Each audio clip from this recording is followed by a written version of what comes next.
que c'est efficace tant que l'homme au niveau social. Il y a besoin de mécanismes de défense. Mais un bon matin, on disait que les mécanismes de défense, ça fonctionne plus à un moment donné. Qu'est-ce qui se passe dans ce processus-là? C'est un processus d'intégration. Les mécanismes de défense de l'homme sont des contextes illusoires. Ce sont des idées que l'homme se fait et l'homme va opposer ces idées-là, ces concepts-là, face à un événement, face à d'autres concepts. Alors, les mécanismes de défense de la psychologie, évidemment, les mécanismes de défense biologique, disons que la médecine les connaît suffisamment bien. Et lorsqu'à un moment donné, on a un sida psychologique, c'est-à-dire où toutes les... Ah ouais, c'est ça, syndrome d'immunodéficience acquise. Alors, lorsque ça devient, on n'a plus d'immunité psychologique, nos défenses psychologiques tombent à l'eau. On est virtuellement garoché à toute vitesse dans un désordre mental ou émotif extrêmement dangereux. Ce qui arrive simplement, c'est que la base même sur laquelle tu reposais ta philosophie, sur laquelle ton écosystème psychologique se repose, est maltraité tout au long de ta vie. Et l'homme passe toute sa vie à remettre du mortier après cette base pour maintenir son intégrité psychologique. Et lorsque l'homme n'arrive pas à mettre suffisamment de mortier pour réparer la base, au fur et à mesure que la base est détruite par les événements ou par d'autres personnes, tout l'écosystème psychologique de l'individu s'effondre lorsque la base dégringole. Et lorsque, en religion, en philosophie, lorsque la base était le sommet, ben quand ça tombe, tu tombes avec le sommet, tu tombes de haut. Alors, ce qui arrive simplement, c'est que, et ça, c'est une chose, disons, c'est un peu imaginaire, la façon dont je vous parle, mais c'est exactement ce qui se passe. On a des conceptions spirituelles qui nous rassurent. On a des conceptions spirituello-mathématiques qui nous rassurent. On a des conceptions sociétaires qui nous rassurent. On a des conceptions politiques qui nous rassurent. On a des conceptions familiales qui nous rassurent, des conceptions professionnelles qui nous rassurent. Et ça, c'est notre base, qui est basée sur rien d'autre que la sécurité qu'elle nous apporte. Et lorsque la vie vient agresser cette base, lorsque nous perdons notre emploi, la base de sécurité professionnelle mange un coup, lorsque la famille ne va plus ou pas du tout comme on aurait voulu, cette base mange un coup, lorsque le contexte scolaire des études ne va pas comme l'on veut et que cela mange un coup, donc c'est exactement comme si on avait un gros bloc de ciment qui est construit par toute cette sécurité psychologique que nous recherchons dans toutes nos expressions de vie. Lorsque cette base de béton, disons, est grugée par l'érosion de la vie, des événements, de d'autres personnes qui viennent nous dire que, bon, Dieu n'existe pas et après ta mort, il n'y a plus rien. Un autre vient te dire qu'il y a la réincarnation, que tu vas toujours revenir. Un autre te dit que, bon, vu que tu fumes, tu vas te réincarner en animal. T'as tout plein de cossins comme ça qui fait qu'à un moment donné, toi, tu essaies de renflouer continuellement les agressions à ta base. L'homme passe sa vie psychologique à maintenir sa sécurité, à fuir ce qui pourrait nuire à sa sécurité. Donc l'homme est un perpétuel fuyard qui recherche quelque chose en avant de lui, puis lorsqu'il le trouve, la chose est toujours encore en avant, puis encore plus loin. Alors donc l'homme passe sa vie à recimenter cette base, et lorsque les agressions sont plus fortes que ce que lui peut recimenter, il y a danger de dépression. Dépression, on peut aller plus loin. On va jusqu'à Saint-Jean-de-Dieu avec le grain de blé. Bon. Alors, ce qui arrive simplement, c'est qu'un autre phénomène, l'immunodéficience acquise, psychologique, c'est lorsque la personne ne voit plus l'utilité à la vie. Lorsqu'une personne ne voit plus d'utilité à son intégrité psychologique, alors automatiquement, elle perd ses mécanismes de défense, ils ne sont plus inefficaces. Tout à l'heure, elles étaient inefficaces en ce sens qu'ils ne réparaient pas suffisamment rapidement et suffisamment solidement la base de sécurité psychologique, cette base de béton qui supporte l'ego. Lorsque tu n'as plus de défense, c'est simplement que psychologiquement, tu ne vois plus l'utilité de mettre l'énergie dans la défense de la base. Alors, tu laisses cette base s'auto-désintégrer. La vie vient la bouleverser, on la frappe un peu partout dans les événements, et elle se désagrège. Lorsqu'il n'y a plus de base, l'homme, l'humain, l'individu s'effondre complètement avec, et là, on le retrouve en s'effondrant. D'ailleurs, il peut aussi être précipité en bas du pont Jacques-Cartier. On peut le retrouver aplati en dessous de métro, on peut le retrouver dans un hôpital, on peut le retrouver dans plusieurs autres régions. Lorsqu'une personne n'arrive plus à suffisamment reconstruire sa base de sécurité psychologique, elle peut mandater quelqu'un d'autre pour construire cette base. Et ça, c'est la facilité, et c'est aussi la pseudo-sécurité, le fait de mandater quelqu'un d'autre pour qu'il vienne reconstruire notre base de sécurité. Ce mandaté, sera un maître, un gourou, une religion, une philosophie, une secte, un organisme, un parti politique, un but dans la vie. Ce sera quelque chose qui pourra venir énergiser cette base de façon à la conserver intégrale. OK, pour cette question. Il y a des gens tantôt qui m'ont posé la question si l'exercice que tu nous as fait faire au niveau de la tête, s'il est applicable au niveau de d'autres organes, exemple le cœur, le foie, etc. Oui. Mais ça n'amène qu'une augmentation, une hyperstimulation vitale de l'organe. Une augmentation de la circulation vitale. Maintenant, c'est important de bien penser que l'organe doit être en santé, ou presque en santé, pour que ce mécanisme soit efficace. Sinon, il pourra être efficace sur un foie malade qui, par exemple, a trop d'énergie tellurique en lui, une maladie yin du foie, et lorsque nous faisons circuler l'énergie, si l'énergie qui s'adonne à circuler selon une heure particulière est de l'énergie yang, on aura la guérison du foie. Mais la personne ne connaissant pas tous les mécanismes qui régissent l'énergie vitale, de type solaire yang ou tellurique yin, pourrait à un moment donné faire circuler de l'énergie yin dans un foie qui est déjà trop plein de yin, donc la personne pourrait amplifier son malaise. Ça c'est facile à voir, si en faisant l'exercice on amplifie, on arrête de le faire. Le faire une autre journée, disons qu'il y a plusieurs choses qui sont facilement assimilables, apprenables, mais disons trop long à expliquer en conférence, on le fait d'ailleurs au niveau du PMC, mais il y a plusieurs méthodes qui permettent à la personne, selon plusieurs choses, de pouvoir bénéficier plus facilement de cette cure. Sauf que ce n'est pas une cure miraculeuse, je dis bien que c'est une méthode qui entretient la santé. Et ce n'est pas une méthode qui guérit un corps malade. Il y a d'autres méthodes pour guérir un corps malade. Elle entretient surtout la santé. Elle restaure lentement un organisme physique, mais ce n'est pas une méthode de curation, c'est une méthode d'entretien surtout. OK. On demande ici, un écosystème peut-il être modifié? Première partie.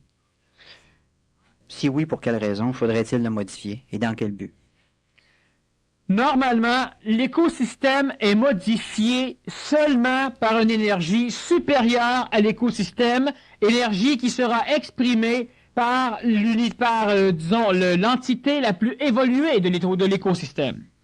Si nous prenons un écosystème social ou un écosystème continental, l'homme qui est en relation avec l'énergie extra-écosystème, donc pour l'instant supramentale, extraplanétaire, et qui est un bon canal de l'énergie supramentale, non pas la personne qui se croit, l'homme qui est une antenne supramentale qui est réellement un bon canal, lui va automatiquement transformer l'écosystème, mais seulement parce qu'il est conséquentiel. Donc, il est écologique, donc il connaît les mécanismes qui régissent l'écosystème qu'il veut changer ou qu'il aura à changer de par son passage. Il connaît aussi les lois régissant les écosystèmes.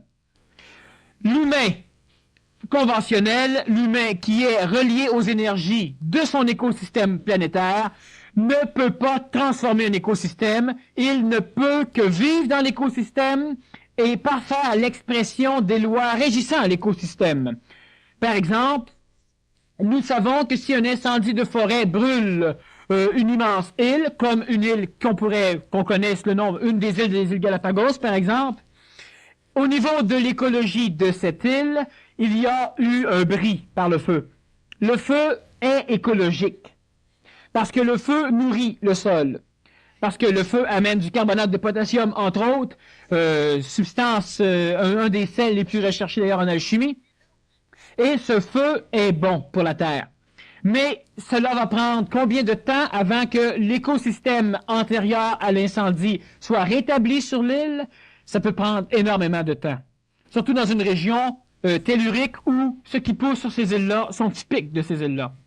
Si l'homme veut intervenir dans ce laps de temps écologique, il devra le faire en réinstaurant le même écosystème ou en détruisant complètement l'écosystème de l'île et en refabriquant un. Donc, l'homme expérimentera. Il ne réussira pas nécessairement. L'homme, présentement, les biologistes qui vont travailler sur cette île aux Galapagos vont travailler en fonction de recréer l'écosystème qu'il y avait avant l'incendie. De cette façon, l'homme ne vient pas déformer un écosystème, l'homme vient s'immiscer à l'intérieur et le replace d'une façon intégrale, similaire à ce qu'il avait. Lorsque l'homme veut pénétrer royalement dans un écosystème et le modifier pour lui, car l'homme modifie toujours un écosystème en fonction de son écosystème à lui, de ses propres désirs, disons que présentement, tout ce que cela a donné a toujours été des désastres. L'homme, à court terme, ne voit pas le désastre, mais à long terme, on a toujours eu des séquelles, des retombées désastreuses d'une transformation de l'écosystème, lorsque cela est fait par une énergie qui est typique de l'écosystème. Donc, l'homme ne pourra intervenir comme il faut dans un écosystème et l'améliorer que s'il est conséquentiel et que s'il est régi par une intelligence extra-écosystème. Si l'on parle d'une société, normalement, c'est d'une énergie extra-sociétaire qui va venir modifier la société. Présentement, notre société, elle est bouleversée continuellement. Mais tout cela fait partie de l'écosystème de la société, c'est-à-dire qu'on a un parti en place qui tombe, un autre parti qui tombe, on revient. C'est le loup et le chevreuil. Donc, on ne déforme pas l'écosystème, même si à l'intérieur de l'écosystème, il y a des transformations qui sont innées à l'écosystème. C'est normal.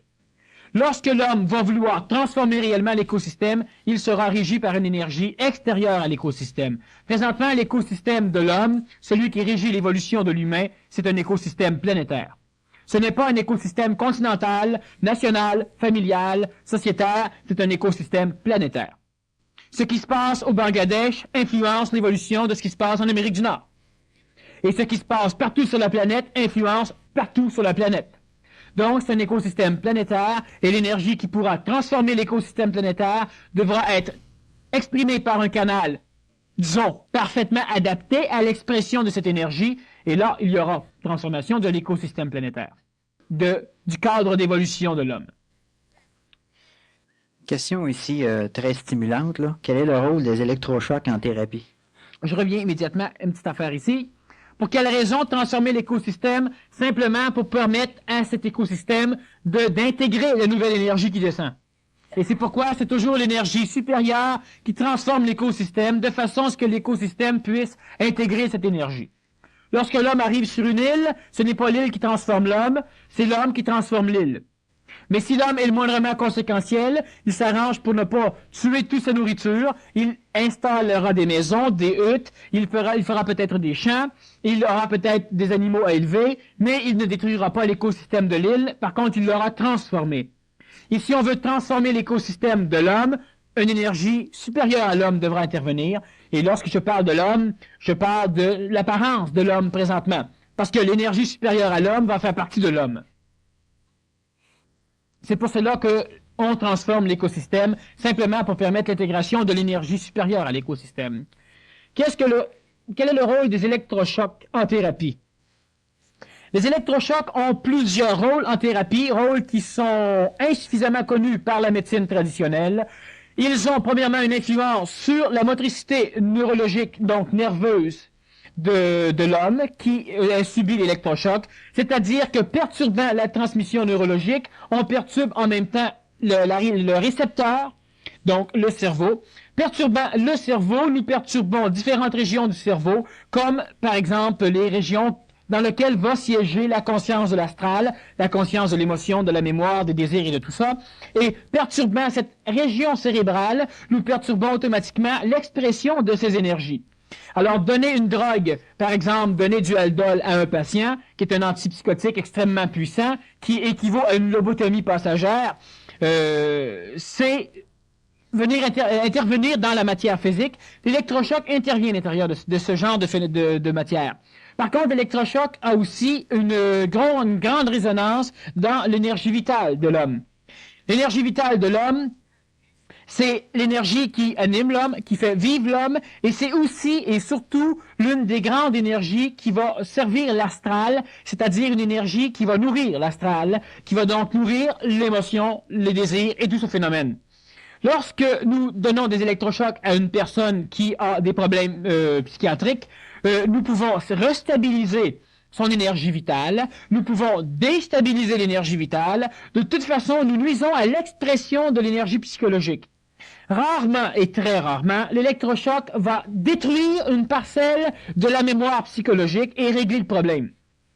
Par contre, le laps de temps où la matière physique qui exprime l'énergie psychologique, le laps de temps où cette matière reste perturbée, soit parce que son degré de vibration est augmenté ou en dissonance avec l'énergie astrale, le problème paraît résolu, la personne peut être calmée. Alors, c'est surtout ça. Et évidemment, un autre genre d'électrochoc en thérapie qui est drôlement utile, c'est lorsqu'on essaie de ranimer un cœur. OK. La santé de tous les corps dépend de la santé du corps physique. Ai-je bien compris? La santé de tous les corps dépend de prime abord du corps physique. Lorsque le corps physique est en parfait état, le corps vital a tout ce qu'il faut pour être en parfait état. Maintenant, le corps physique peut avoir des accidents, on le sait. Donc, le corps physique, la santé intégrale du corps physique dépend du corps physique, dépend de ses mécanismes de défense et dépend aussi du milieu dans lequel il évolue. Lorsqu'un auto vous frappe, vous avez beau avoir des anticorps, ça ne détruira pas le char avant qu'il vous dérange. Au niveau vital, c'est-à-dire que si le corps physique est en parfaite santé, on a sans doute un corps vital en parfaite santé, ce qui aide énormément à l'expression d'énergie supérieure du plan de l'astral. Maintenant, dans l'écosystème vital, dans l'écosystème astral, dans l'écosystème mental, donc dans le milieu de l'énergie vitale, on a aussi des accidents. C'est-à-dire que lorsqu'une personne, par exemple au niveau vital et astral, émotif, lorsqu'une personne subit un choc émotif, lorsqu'une personne assiste à un événement où son écosystème psychologique mange un coup. Alors, au lieu que l'auto vienne te frapper, il frappe ton ami. Alors, ton intégrité physique est conservée, mais ton intégrité psychologique mange le char. Alors, ce qui fait que, de prime abord, si une personne veut simplement s'améliorer, si une personne veut essayer de vivre le mieux possible, si une personne veut essayer de comprendre ce qui se passe, elle doit de toute façon le faire dans un corps en santé. Par après, il restera quelques petits incidents vitaux à régler, quelques petits incidents psychologiques à régler, c'est-à-dire que les incidents psychologiques sont incommensurables, ils sont immenses, il y en a des tonnes et des tonnes. Mais l'homme peut les affronter d'une façon drôlement plus efficace s'il est déjà énergisé par un support, par une base en forme.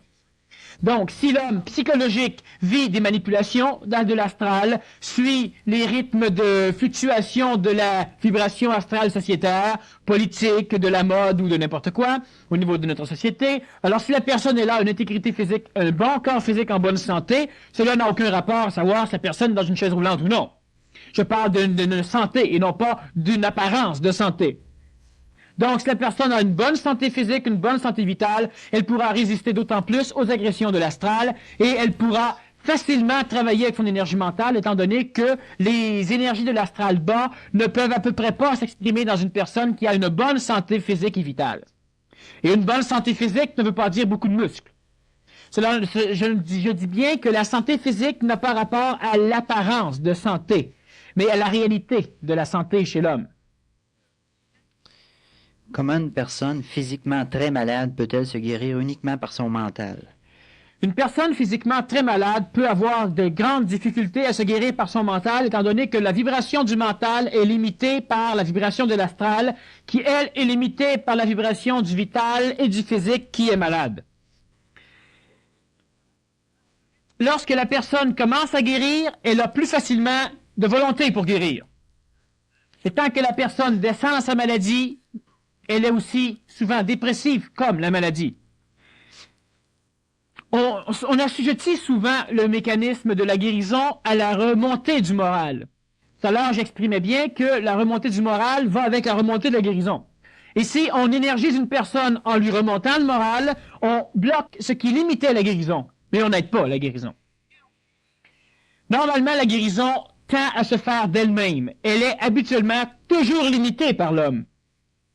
Lorsqu'un homme est libre, normalement, la guérison tend à se faire. Une personne qui est dans le coma va voir plusieurs choses en elle se guérir d'une façon plus rapide que des personnes qui auraient les mêmes maladies ou les mêmes fractures si elles sont conscientes.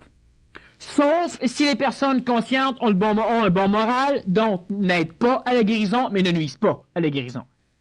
Donc, la personne qui ne nuit pas à sa guérison laisse libre cours à l'écologie normale, celui de donner un corps en santé. Une personne gravement malade doit évidemment voir si dans sa psychologie, si sa santé mentale, sa santé psychologique est en accordance avec un corps physique en santé ou si c'est en accordance, en résonance avec un corps physique malade. Et ça, c'est important, parce que l'écosystème de la personne malade et qui est malade une longue maladie ou qui est malade depuis longtemps, une grave maladie ou qui est malade depuis longtemps, son écosystème psychologique vibre normalement en harmonie avec un corps malade. Cette personne qui veut guérir, en réalité, ne veut pas guérir. Elle devra trop se transformer. De toute façon, tu es un peu dans le domaine des guérisons, alors disons de la médecine, alors ce qui fait que tu sais qu'on a des personnes qui viennent voir le médecin, et lorsque le médecin commence à trouver que ça s'améliore, la personne ne vient plus. Et souvent, ceux qui pratiquent la médecine douce, la médecine naturelle, vont voir ce genre de cas. Pourquoi? Parce que ces personnes ont déjà laissé la médecine normale, la médecine traditionnelle, parce qu'ils voyaient une amélioration, et elles préfèrent se remettre à un médecin naturel. Lorsqu'il y a encore amélioration, elles s'en vont. La majorité des personnes ont une santé mentale totalement correcte, qui vibre en harmonie avec un corps qui va en harmonie avec la santé mentale. Et plus souvent qu'autrement, ce corps est un corps qui n'est pas en santé. Je répète que l'harmonie, c'est lorsqu'on a un écosystème qui a une bonne relation et quand chaque élément a suffisamment de possibilités d'expression. Il y a harmonie dans l'écosystème. Donc, on a des personnes qui sont malades et qui consciemment veulent guérir, mais qui inconsciemment ne veulent pas guérir. Elles sont en harmonie avec un corps malade. Mais leur ego est en harmonie avec l'idée d'une personne en santé. Si cette personne malade, et là, c'est extrêmement important, si on voudrait guérir, et lorsqu'on est malade, la personne qui est malade devra trouver une raison intelligente à sa guérison. Et elle commencera à guérir. Lorsque c'est un désir de guérir, il n'y a aucune raison pour que l'univers ou pour qu'une énergie vienne. L'émotion ne dirige pas les énergies. Elle en fait circuler des énergies, mais elle ne les dirige pas. L'émotion n'est pas le maître de l'énergie. Elle fait circuler des énergies, mais n'importe comment. Lorsque la personne aura trouvé une idée intelligente de guérir, elle est importante, cette personne. Faut pas qu'elle se croie banale. Mais l'univers continue à tourner même si elle est malade. Lorsqu'elle aura trouvé une seule raison intelligente et non pas émotive de guérir, elle pourra guérir. Et elle guérira suffisamment rapidement. Mais lorsqu'elle aura une raison intelligente de guérir. Donc, tout le combat là, se fait à ce niveau-là. C'est sans justement remonter. Il n'y a même pas de combat. C'est ça. Faut pas que tu remontes le moral de la personne. Pourquoi vous voulez être riche? Avez-vous une raison intelligente, pas émotive? Si vous n'en avez pas, vous risquez de travailler, de lutter. Lorsqu'on a une seule raison intelligente, qui veut dire conséquentielle, mais je ne parle pas d'une raison, une fois guéri, je vais m'occuper plus de mes enfants, je vais m'occuper plus de mes parents, je vais m'occuper plus de ma grand-mère. C'est pas une raison intelligente. C'est un pacte que l'on fait avec les forces de l'astral pour que celles-ci viennent nous donner ce que nous voulons, à condition que nous soumettions après à l'esclavage de l'astral. Une raison intelligente. Je vous définis pas c'est quoi parce que la définition que je vous donnerais pourrait devenir votre raison. Et ce serait pas votre raison. Mais une seule raison intelligente de faire quelque chose nous rend la chose faisable. Très faisable, très rapidement. Certaines personnes vont avoir des pactes avec les forces de l'astral, vont devenir riches, mais ils vont en souffrir. La personne ici, si elle ne veut pas avoir de problème, elle devra simplement fouiller sans se casser la tête, trouver une raison intelligente de guérir. Et elle sera en santé. En santé d'être guérie. On demande ici, qu'est-ce qu'une psychose? Une psychose, c'est une maladie psychologique qui découle normalement d'une phase qu'on appelle névrose, qui découle normalement d'une phase normale, qu'on appelle normale. Parce que Comme cela a déjà été dit, la planète Terre est un immense asile. C'est un immense hôpital psychiatrique. Donc, à travers les patients de cette planète Terre, on a des patients qui ont une certaine efficacité, d'autres qui en ont un petit peu moins, donc qui se détachent un peu de cette pseudo-réalité, ou qui n'ont pas une perception efficace de la réalité. Et plus l'on s'éloigne de ce contact ou de cette perception efficace avec la réalité, plus l'on tombe dans des phases que l'hôpital planétaire nomme pathologiques. Une personne qui est névrosée, par exemple, est une personne qui va avoir son monde à elle. La majorité de ceux qui évoluent en ésotérisme, en spiritualité, dans des formes de philosophie, un peu dans tout ce qui tend à faire évoluer l'homme, reflète un peu ce caractère névrotique. Lorsque la personne devient inefficace à cause de son travail d'évolution, elle est psychotique. Et ça, c'est important. Ça rapporte évidemment à la santé mentale, de ceux qui se conscientisent du moins. Lorsque vos concepts, lorsque votre cheminement tend à vous rendre inefficace dans le vécu de votre écosystème, de la société, vous devenez névrosé et psychotique. Vous souffrez de psychose. Lorsqu'une personne se dit extraterrestre et qu'elle connaît tout, et de temps en temps, elle veut tout transformer, elle n'a aucune conséquentialité dans ses actes, et elle ne veut pas être réveillée, elle est extraterrestre, quand elle va avoir suffisamment faim, les soucoupes volantes vont venir lui porter des bananes. Automatiquement, cette personne, on doit la nourrir. On doit l'habiller. On doit la laver. Elle est psychosée. La psychose dépend simplement d'un mécanisme perturbateur à l'intérieur de l'écosystème, c'est-à-dire que l'écosystème psychologique est déterminé par chaque élément de l'écosystème et évidemment les capteurs de ces éléments. C'est-à-dire que mes sens vont m'amener de l'information. Lorsque mon écosystème est divisé en deux, lorsque j'ai mon idée et que l'autre côté j'ai ce que mes sens perçoivent et que j'essaie de prendre mon idée pour l'exprimer à l'encontre de ce que je perçois, je deviens psychotique. Donc, je souffre de psychose. Je ne suis plus en relation avec ce que nous appelons la réalité, je suis avec ce que vous appelez la réalité, je suis en relation avec ma réalité. Ma réalité que je calcule comme étant la réalité. Ce qui est, remarquons-le, l'apanage de la majorité des humains de la planète. C'est pourquoi nous disons que la planète Terre est un immense hôpital psychiatrique. Mais lorsque la personne ne peut plus être efficace, elle est psychotique. Lorsque la personne est efficace, mais bizarre, disons, elle est névrosée.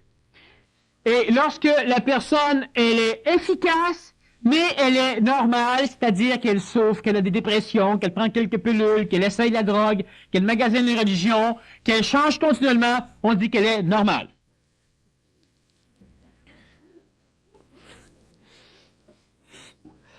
Pourrais-tu parler un peu des relations d'influence entre les différents écosystèmes chez l'humain et l'état actuel de l'humain à ce niveau-là? Présentement, l'homme a à peine échelonné ses découvertes de l'écosystème physique. La médecine ne connaît pas l'intégralité de l'écosystème du corps. Les biologistes ne connaissent pas tous les lois et les mécanismes de l'écosystème planétaire, de la flore, de la faune et des minéraux. On est au début de la découverte de l'écologie matérielle. En ésotérisme, disons, avancé, on connaît évidemment d'autres phases d'écologie, l'écologie vitale, l'écologie psychologique, l'écologie mentale, et beaucoup plus loin, dans quelques centenaires, on aura une écologie supramentale. La relation entre les différents systèmes écologiques de l'homme. Sachons en partant que l'homme est un écosystème complet. C'est-à-dire que dans cet écosystème, il y a plusieurs écosystèmes qui s'interpénètrent et qui s'interrelient. Lorsque l'homme arrive à être en relation, en connaissance, conscient de cet écosystème qu'il est lui, l'homme arrive à être en connexion avec le plan. Ce fameux plan qui dirige l'évolution, un plan qui n'est en fait que l'expression d'interrelations causées par la friction du temps et de l'espace. Lorsque l'écosystème de l'homme est donc une sphère qui contient, cette sphère ici contient une écologie mentale, psychologique ou astrale, vitale et physique. Mais l'homme qui évolue se doit donc de connaître l'écosystème complet de son schéma d'évolution, c'est-à-dire le bloc qui évolue, et ce bloc doit connaître l'écosystème de chacun des petits constituants de ce bloc. On a par exemple un arbre, on a l'écologie du tronc par rapport à l'air des feuilles, on a aussi l'écologie des racines. On a l'écologie du sol qui nourrit les racines, l'écologie de l'air qui nourrit l'arbre, du soleil qui nourrit l'arbre. Mais tout ça ensemble forme l'écologie. Et on a des écosystèmes à travers cette écologie. L'homme, donc, qui tend à vouloir évoluer, se doit de prendre conscience des relations qui existent entre chacun de ces écologies, de ces écosystèmes. Donc, l'homme doit prendre connaissance et l'homme doit prendre conscience, à un moment donné, des relations qui vont exister entre le plan mental et le plan astral, entre le plan astral et les autres plans. Donc, l'homme qui voit cette évolution, l'homme qui veut cette évolution va travailler évidemment sur la base, le corps physique, mais il travaillera en relation avec les autres écosystèmes. Disons que de parler d'une façon élaborée de l'écosystème physique, c'est compliqué. On a des cours spéciaux dans les universités qui durent quelques années, on appelle ça de la médecine. Parler de l'écosystème vital, on a un petit peu de début de ces cours dans la médecine de l'acupuncture, par exemple, des massages, enfin tout ce qui est retiré de l'acupuncture. Mais c'est un début parce que c'est beaucoup plus vaste maintenant aujourd'hui. L'écosystème psychologique, on a toute la psychologie, la psychiatrie, la psychanalyse et l'ésotérisme psychologique qui en traite. Et l'écosystème mental, on n'a que l'ésotérisme mental qui en traite. Donc, en parler ce soir, disons, je ne peux pas, parce que c'est extrêmement trop vaste. Plusieurs formes de cours ou d'enseignement se donnent en rapport avec ces choses-là.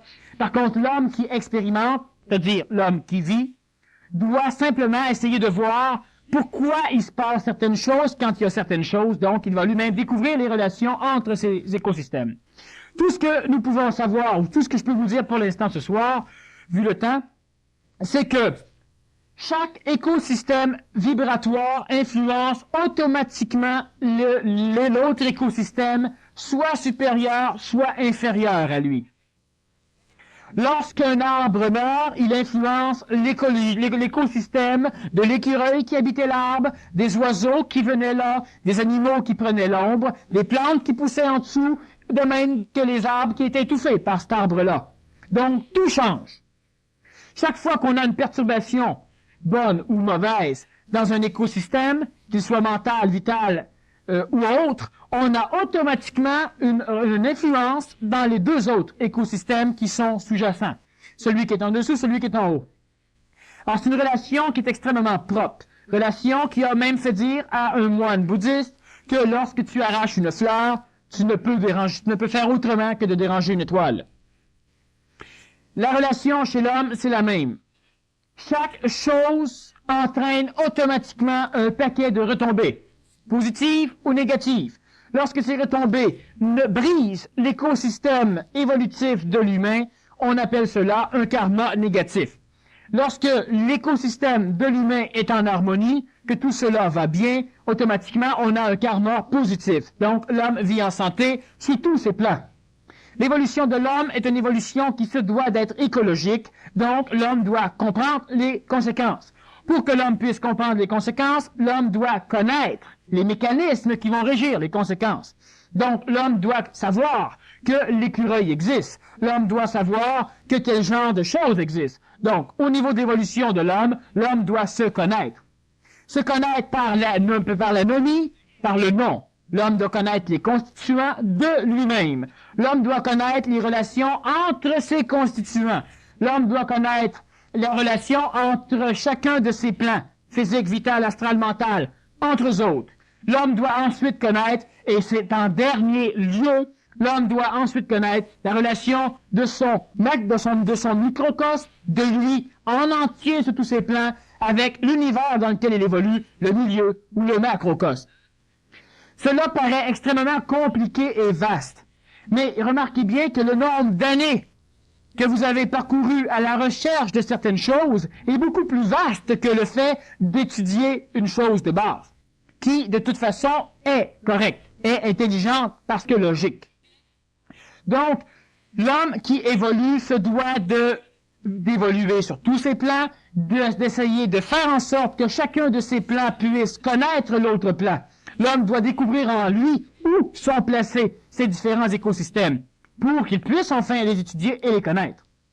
L'homme qui évolue au hasard est comme le biologiste qui essaie une nouvelle sorte de pesticide dans la nature. Et lorsqu'il se rend compte que ça tue ce qu'il voulait et que ça tue ce qu'il voulait aussi garder, que par après ce n'est pas biodégradable, que ça pollue l'eau, que ça cause des maladies, l'homme se dit « j'aurais pas dû faire ça ». Et l'homme essaie une autre solution au hasard. L'homme évolue comme cela, l'homme évolue sur tous les plans comme de cette façon. Donc, les relations entre ces différents écosystèmes sont des relations immédiates et très assujetties. Elles s'interpénètrent. Il n'y a pas de séparation très évidente entre chacun de ces écosystèmes, comme il n'y a pas de séparation très démarquée entre chacun de ces plans vibratoires. On demande ici, parlez-nous de l'influence de la musique archidissonante sur les différents corps de l'homme. La musique est une expression d'énergie. Elle peut être en harmonie avec une personne, elle peut être en inharmonie avec une personne. La musique peut être en harmonie avec un organe particulier. Elle peut accélérer la digestion, elle peut constiper, elle peut accélérer le rythme cardiaque.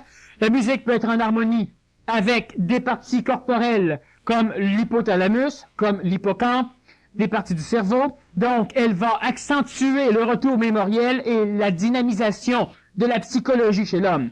Donc, on a des musiques qui vont pseudo-relaxer, qui vont stresser, qui vont donner du pep, qui vont entraîner l'homme. Tous ces phénomènes musicaux sont des phénomènes manipulateurs qui sont reliés au plan physique, mais par l'intermédiaire du récepteur physique, atteignent le plan de la psychologie. Les musiques dissonantes sont des musiques qui créent chez le récepteur, chez celui qui écoute, chez l'auditeur, une vibration qui n'a aucun rapport avec la vibration normale de l'auditeur. Celui-ci ne pourra donc pas aimer cette musique, et cette musique, si elle persiste, elle peut, à la longue, finir par plaire à la personne. Donc, elle transforme la personne, elle rabaisse son taux vibratoire ou elle l'augmente, dépendant évidemment de la musique. Et cela peut aussi amener un stress incalculable, un immense stress dans la psychologie de la personne, parce que la vibration de l'astral qui résulte de l'audition de cette musique est en dissonance complète avec l'ego. Ça énerve. Les musiques que nous connaissons aujourd'hui sont, de par la vaste gamme d'instruments musicaux, de par la puissance de nos haut-parleurs, de par les rythmes électroniques calculés, c'est une musique qui peut amener, et cela peut paraître assez spécial, la stérilisation de l'espèce humaine, comme le disco. Cela peut amener la guerre, la folie de tuer, de détruire chez l'espèce humaine, comme plusieurs autres genres de musique que l'on connaît bien. Cela peut amener aussi l'esprit psychologique de l'homme à s'attacher à l'égrégore salvateur de l'astral, comme certaines autres musiques, comme les musiques grégoriennes, comme d'autres genres de musique que l'on connaît. Alors, ce qui fait que la musique, elle a un rôle, elle a un effet très important chez l'homme. Certaines personnes ne peuvent vivre sans musique, elles doivent dormir avec de la musique, elles doivent marcher avec de la musique. Pourquoi? Parce que cette musique vient créer dans la psychologie mémorielle de l'astral des remous perturbateurs qui font maintenant partie de l'écosystème de la personne, de l'écosystème psychologique. Cette personne a donc une santé mentale, une santé psychologique correcte, mais qui n'est pas en relation avec l'énergie mentale. Et si l'énergie mentale veut intervenir à l'intérieur de cette écologie, là, il y aura une maladie mentale, une dissonance. La personne aura des troubles. Quand je dis maladie mentale, je ne parle pas nécessairement d'une maladie que l'on traite avec des électrochocs. Elle peut se traiter seulement avec des petites plaques. Donc, la musique, c'est quelque chose qui a aidé l'homme à évoluer, qui va encore, pendant un léger laps de temps, aider l'homme à évoluer. Maintenant, la musique, à un moment donné, va freiner l'homme dans son évolution. Elle va freiner l'homme dans son évolution parce que la musique ne peut pas monter en vibration plus haut que ce qu'elle est. Donc, lorsqu'elle empêchera l'homme de se dégager de la musique, d'ailleurs, tous ceux qui sont présentement pris de cette drogue sont déjà limités dans leur évolution. Il n'y a pas de maladie mentale, il y a limite dans l'évolution, c'est-à-dire que les énergies supérieures à l'énergie musicale ne pourront pas s'exprimer. Présentement, la musique est quelque chose qui n'est pas encore nuisible, quoique elle a une tendance de plus en plus évidente à devenir pathologique. On a beaucoup de psychosés d'ailleurs qui sont connectés sur leur Walkman. Lorsqu'une longue habitude veut être éliminée, exemple l'habitude de fumer, comment faut-il s'y prendre pour éviter un déséquilibre qui pourrait être dangereux pour la santé mentale? Probablement qu'on parle d'un écosystème par rapport à un autre, là. Deuxième partie qui va ensemble, comment déterminer si une habitude est bonne ou néfaste pour son écosystème? Bon. Pris de loin, l'habitude est toujours néfaste. Lorsque une longue habitude, veut être éliminée, exemple fumer, comment faut-il s'y prendre pour éviter un déséquilibre qui peut être dangereux pour la santé mentale? Et évidemment, quand on parle de santé mentale, c'est sûr que la personne qui est plus stressée parce qu'elle doit arrêter de fumer, elle n'a plus sa santé mentale. Elle n'est pas malade mentale. Pour régler ce problème, tout ce que l'homme doit faire, c'est simplement, comme tout à l'heure je le disais au niveau de n'importe quelle pathologie, c'est de trouver une raison intelligente à ce mécanisme, à cet arrêt de fumer. Si la raison intelligente, c'est la santé, est-ce que vous vivez réellement le besoin de la santé physique? Sinon, c'est une raison intellectuelle, mais ce n'est pas une raison intelligente. Donc, les mécanismes de protection de l'écosystème vont automatiquement se mettre en marche pour empêcher cet état de choses, donc pour vous empêcher d'arrêter de fumer. Je répète que la seule chose qui peut transformer en améliorant un écosystème est une énergie supérieure à l'écosystème. Lorsque l'homme trouve une raison intelligente, pas intellectuelle, pas émotive, cette raison est une énergie qui est automatiquement extérieure à l'écosystème et automatiquement, cela va prendre un léger laps de temps, mais sans effort. L'évolution se doit d'être facile. Et sans effort, la personne arrêtera de fumer. Sans effort, elle peut aussi recommencer à fumer, mais c'est simplement parce que l'énergie dynamique de cette raison intelligente finit lentement par être intégrée, donc elle s'efface.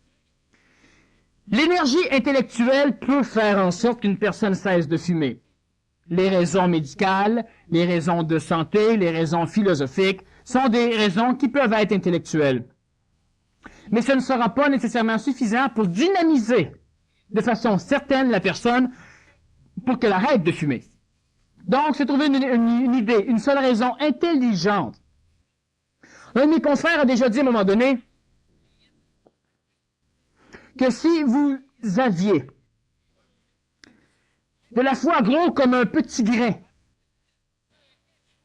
vous pourriez parler à une montagne et lui dire de s'en aller, elle s'en irait. L'humain de l'époque n'avait rien d'autre comme capacité énergétique que celle de la croyance, celle de l'imagination. La foi, c'est de l'aile de l'imagination poussée à un point tel qu'on la transmute en réalité. Non exprimée, donc potentielle. L'homme d'aujourd'hui peut faire beaucoup mieux. Mais il ne doit plus s'assujettir, s'investir de pouvoir de croyance, de pouvoir d'imagination. Ce n'est pas la foi, maintenant, qui va transformer l'humanité qui a été mise au monde par la foi. C'est l'intelligence, la compréhension. Et lorsque vous avez une seule raison, une seule motivation intelligente, grosse comme un petit grain, c'est officiel que vous allez avoir la résultante immédiate. Pour plusieurs raisons techniques, pour plusieurs raisons mathématiques, une chose qui est certaine, c'est que lorsque vous comprenez l'intelligence, l'utilité d'un état, d'un mouvement, de quelque chose, c'est que le temps est là pour que cette chose s'accomplisse. Lorsque l'homme ne voit pas une seule maudite raison intelligente à se tenir en santé, non pas une raison intellectuelle, une raison intelligente, lorsque vous allez avoir une petite raison intelligente qui va vous habiter, elle va être suffisamment énergisante pour dynamiser votre corps jusqu'à ce que chacune de vos cellules soit transformée. Vous allez être cette raison. Autant que vous êtes la colère quand vous êtes en colère. Autant que vous êtes la paresse quand vous êtes paresseux. Autant que vous êtes tout ce que vous êtes émotivement quand vous êtes dans cet état. Vous n'êtes pas en peur, vous êtes la peur. L'homme ne peut le comprendre parce que l'homme s'arrange toujours pour se connaître en se regardant dans un miroir. Et il voit la peur. J'ai peur. L'homme ne possède pas la peur. L'homme devient la peur. Lorsque l'homme devient la raison intelligente, l'homme devient la raison intelligente. Autant qu'il a peur, il est cette raison. Si vous avez une petite raison intelligente, non pas intellectuelle, émotive ou quoi que ce soit, d'avoir, de faire, de viser, d'être quelque chose d'autre, vous allez l'être instantanément. C'est assez facile à dire. Le faire, c'est autre chose parce que vous risquez fortement de croire ce que je dis et de mettre votre énergie dans la foi en ce que je viens de dire et non pas dans cette raison intelligente. Cela serait aussi stupide que de prier un crucifix quand le crucifix devrait simplement servir de canal pour amener votre esprit, votre pensée à se concentrer sur ce que le crucifix représente. Et l'homme se concentre sur le crucifix et oublie le reste. Moi, je prends mon doigt, je vous montre une étoile. Vous regardez le doigt. Vous verrez jamais l'étoile. Lorsque l'homme comprend certaines choses, lorsque l'homme apprend certaines choses, il ne dynamise, il ne vit que ce qu'il a appris, que l'outil. Si vous avez une raison intelligente de faire quoi que ce soit, ça va être fait. Parce que automatiquement, vous allez faire la volonté de ce qu'on peut appeler le Père. Et automatiquement, lui va faire votre volonté. Ayant toutes les misères à s'observer soi-même tel que l'on est, comment peut-on connaître notre écosystème et agir avec harmonie? Qu'est-ce qui fait dire à l'homme qu'il a de la difficulté à se connaître lui-même? Pourquoi l'humain est-il toujours en train de dire qu'il n'arrive pas à faire quelque chose? Ayant toutes les misères à s'observer soi-même, et ça, c'est l'apanage de l'humain, non pas d'une personne. Tel que l'on est. Prenez bien conscience de ceci. Si vous avez de la difficulté à vous observer tel que vous êtes, cela veut dire que vous savez comment vous devriez être. Sinon, qui vous dit que ce que vous observez n'est pas vous? Et que, au lieu de voir vous, vous recherchez à voir ce que vous devriez être, que vous appelez être. Si vous ne pouvez pas vous observer tel que vous êtes, c'est que vous savez présentement que ce que vous êtes n'est pas vous. Donc, vous devez savoir qui vous êtes. Sinon, avec quoi vous vous comparez pour savoir que ce que vous observez, c'est pas vous? C'est pas ce que vous voulez être. Ce que vous observez n'est pas ce que vous voulez être. OK. Mais ce que j'observe n'est pas ce que je suis. Vous prenez ça où? L'homme s'évertue à se nuire. Ayant toutes les misères à m'observer moi-même tel que je suis, comment puis-je arriver? Comment peut-on connaître? Comment puis-je connaître mon écosystème et agir en harmonie? Être en harmonie ne veut pas dire agir en harmonie. Être en harmonie, c'est l'état qui va permettre chaque écosystème d'agir avec l'autre. Et vous allez être en harmonie. Vous allez agir avec d'autres écosystèmes pour créer une société harmonieuse. Mais l'homme qui s'observe est ce qu'il voit. C'est pas pour rien que l'homme recherche toujours d'autres choses et que l'homme refuse de se voir comme il est. L'homme ne doit pas se culpabiliser de se voir comme il est. Mais l'homme ne doit pas non plus essayer de bâtir une base sommétique, une base au-delà de la base, une base sur un sommet, auquel l'homme va pouvoir dire « je dois essayer d'être moi-même ». Mais c'est quoi être vous-même si c'est pas ce que vous êtes déjà? Parce que si c'est être d'autre chose, comment pouvez-vous savoir que vous n'êtes pas vous-même si vous ne savez pas c'est quoi ça vous-même? Cela paraît banal, mais c'est extrêmement important. On base sa recherche sur des conceptions intellectuelles, philosophiques, apparemment logiques, donc idéologiques, conceptuelles, mais on n'essaie pas de voir si on a une seule raison intelligente de faire quelque chose. Moi, lorsque je m'observe, je me trouve beau. Mais je suis dans une énergie pour me trouver beau. Est-ce que cela veut dire qu'en réalité, je suis laid? Et lorsque je m'observe, je me trouve laid. Est-ce que cela veut dire que je suis beau? Pourquoi l'homme qui s'observe constate-t-il que ce qu'il voit n'est pas lui? Parce qu'il ne veut pas que ce soit lui. Parce que l'homme a un idéal plus beau. Parce que l'homme a un idéal plus simple. L'humain n'est pas ce qu'il pourrait être, mais l'humain est ce qu'il est. Et la relation entre chaque humain est ce qu'elle est. Et les besoins de relation sont ce qu'elles sont. Dans ce cadre précis, il n'y a rien à transformer, rien à changer. Il n'y a rien de transformable, sinon on devient des désastreurs et l'on crée des désastres. Qu'est-ce que l'homme doit faire? L'homme doit simplement s'ouvrir à une énergie supérieure à lui, qui, elle, aura l'intelligence nécessaire, parce qu'elle englobe le tout, elle englobe l'écosystème planétaire de l'homme, ce que l'homme ne peut pas voir, et cette énergie pourra transformer. Vous n'avez pas à vous améliorer, vous n'avez qu'à vous mettre en contact avec une énergie supérieure. Cela veut dire donner sa chance au mental pour que le mental entre en contact avec l'énergie de l'intelligence active, celle du supramental, de l'Esprit Saint, de Dieu, de n'importe quoi. Donner sa chance au mental, cela veut simplement dire faire ce que déjà vous faites.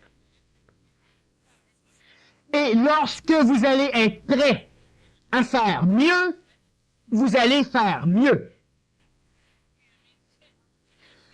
De temps en temps, on annonce partout sur la planète une religion, un cours. Ici aussi, on en annonce.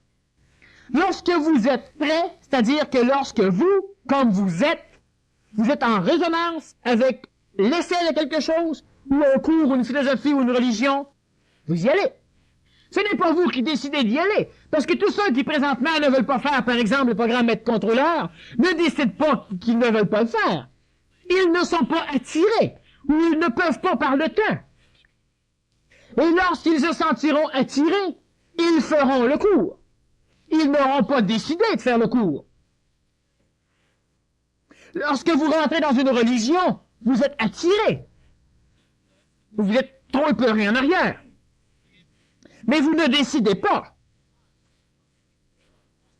L'humain va simplement se perfectionner en intégrant des énergies supérieures à ce qu'il est. Mais l'homme se connaît comme il est, mais l'homme refuse de se connaître comme il est. L'homme aimerait se voir comme il imagine qu'il devrait être.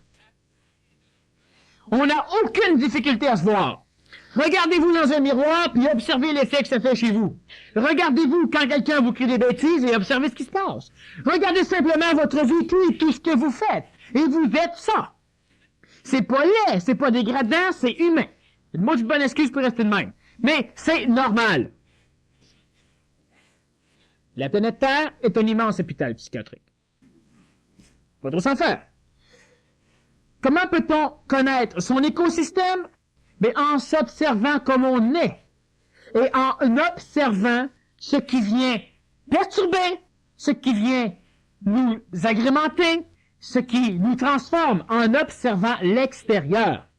On a longtemps, trop longtemps, donné à l'homme des philosophies, des structures de chemin qui prônaient la recherche intérieure. L'homme ne peut pas se libérer de l'intérieur, mais il peut facilement se couper apparemment de l'extérieur. Vous devez observer dans l'extérieur ce qui se passe lorsque vous pensez, et vous connaîtrez le fondement de l'intérieur. Parce que ce qui est à l'intérieur s'exprime à l'extérieur. Vous ne pouvez pas vous connaître autrement qu'en observant ce qui se passe sur le visage de vos voisins. Ou sur le visage de votre chien. Y a-t-il une manière positive et constructive d'intégrer ce que j'appelle illusion et réalité, c'est-à-dire la conscience universelle et les limites de la société sur l'expression de cette conscience? L'illusion et la réalité sont en fin de compte des formes d'illusion dont une partie de cette illusion va bien avec notre écologie, va bien avec nos vibrations présentes dans l'événement que l'on vit, et nous l'appelons la réalité, et ce qui sert de support à cette réalité souvent devient ce que nous appelons l'illusion. Mais une chose qui est importante, c'est que l'homme doit toujours prendre conscience que ce qu'il croit véridique présentement, il pourra un jour le traiter de mensonge. Et c'est la seule base intelligente qui peut supporter le travail de l'illusion chez l'homme. L'illusion, ce n'est pas mauvais à la condition que nous ne l'appelons pas vérité. Et lorsque nous l'appelons vérité, parfait, à la condition que nous ne l'appelons pas réalité. Et lorsque nous l'appelons réalité, danger. La conscience universelle est une conscience qui va permettre à l'homme de ne plus rien avoir à apprendre jamais dans aucun plan. La conscience universelle, c'est une conscience qui, de toute façon, je n'aurai pas le temps de la contourner aujourd'hui. On pourra de toute façon revenir sur cette question à un moment donné. De toute façon, les limites de la société sont les limites de l'être qui vit dans la société. Lorsqu'une personne vit sur une île et qu'elle pense que l'humanité, la planète Terre, l'univers, c'est l'île, elle se sent limitée. Lorsqu'elle sait que c'est une île et qu'il y a des bateaux, elle n'est plus limitée. La société, c'est la même chose. Une dernière question.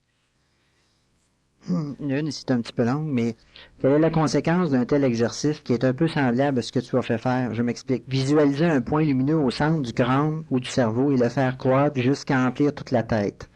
C'est ce que j'ai fait. Bon, ce genre d'exercice ne donnera pas le même genre de phénomène de circulation de l'énergie vitale. C'est un phénomène qui... La visualisation d'un point dans la tête, c'est important, on n'a pas beaucoup de temps, permet simplement la localisation de la perception à l'intérieur du corps, synesthésie, ou on a plusieurs autres termes. Donc, pour percevoir, pour sentir à l'intérieur de mon pied, je me fixe quelque chose, et tout d'un coup, je commence à percevoir. Mettre un point dans la tête et le faire grossir, c'est percevoir une région limitée du cerveau, et grossir cette perception. Mais cela n'a rien à voir avec la circulation. Le fait de faire circuler quelque chose dans la tête fait que notre perception est obligée de suivre ce panneau, donc nous percevons différentes étapes, un peu comme une tomodensitométrie, une hémiscanne. Nous percevons différentes étapes de notre cerveau, et percevant ces étapes, nous circulons avec ce qui entraîne la circulation de l'énergie vitale. Alors disons que les deux techniques de visualisation permettent la localisation de la perception. Mais l'autre permet aussi l'augmentation de la circulation d'énergie vitale. OK. Merci beaucoup, Daniel, pour toutes ces explications à soir qui ont été bien clarifiantes. Et puis, je remercie aussi les gens pour leur participation. Merci beaucoup. Bonsoir.